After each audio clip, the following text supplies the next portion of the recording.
Anyone who watches Dragon Ball Z and Dragon Ball Super can probably take some very educated guesses as to who the strongest characters in Sparking Zero are. Ultra Instinct Goku, Jiren, Beerus, Whis, Vegito, Gogeta, etc. And while all those characters are very strong, one very surprising name that's being thrown around as one of the best characters in the game is actually Yajirobe. Man, why do I gotta do all this fighting stuff? Let's talk about what makes this Bean Boy such a nightmare to deal with in online play.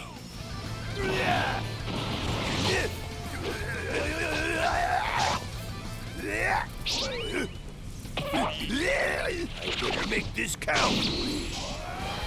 Hey, I won! Dinner's on you!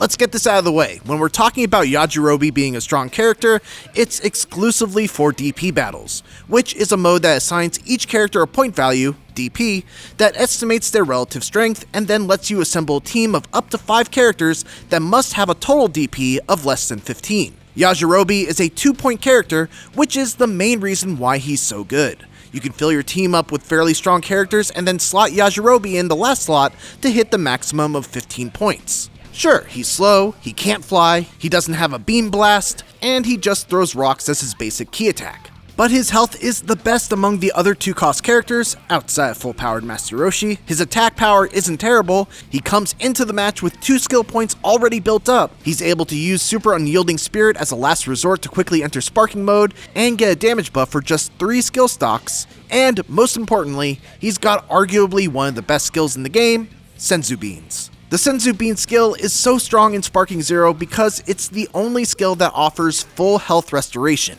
with the only drawback being its expensive cost at 5 skill counter stocks. Even Jiren's meditation, which requires him to stand still for far longer, only restores 20% of his life. Since Yajirobe tags in with 2 stocks already built up, it isn't extremely difficult to keep Yajirobe alive long enough to build up those 5 stocks. Then all it takes is a single touch or reversal to get enough space to eat the Senzu Bean, and boom, you've got a full health Yajirobe to deal with again. In a one-on-one situation, that's not a huge deal. 5 skill counter stocks is a lot to spend, even if it's on a full heal. But consider that, after that, your opponent brings Yajirobe's health down again, and before they can finish him off, you tag him out. Now your teammate comes in who's had plenty of time to rest and recover, leading to a potential strategy of attrition. Where this gets really strong is in a team of 5, where you cycle between your characters basically as much as you can, chipping away at your opponent's life little by little between all 5 of your characters. You want your strongest character at point, ideally a 5-point character like Goku from Super, who can transform into a 7 or 8-point character, so you can still have something to fall back on if you need some heavy firepower. Always keep an eye on the tag icon, because if you take any kind of substantial damage, you can switch your character out and let them restore life while they're not being used. Eventually, you'll get to Yajirobe, who you can try and let stay in a bit longer since you can use Senzu Beans once you hit 5 stocks. By the time you go through your other 4 characters, and essentially 2 Yajirobes, when you switch back to your point character, you should have recovered a considerable amount of life and can do this whole thing over again. This strategy makes it very difficult for your opponent to maintain a lead over you, and if the timer runs out and you still have the most life added up between all of your characters, you'll take the win via timeout. It's not a glorious way to win, but it is nonetheless an extremely effective strategy. Yeah, how do you like that? You know who else can tussle with a great Yajirobe? Nobody.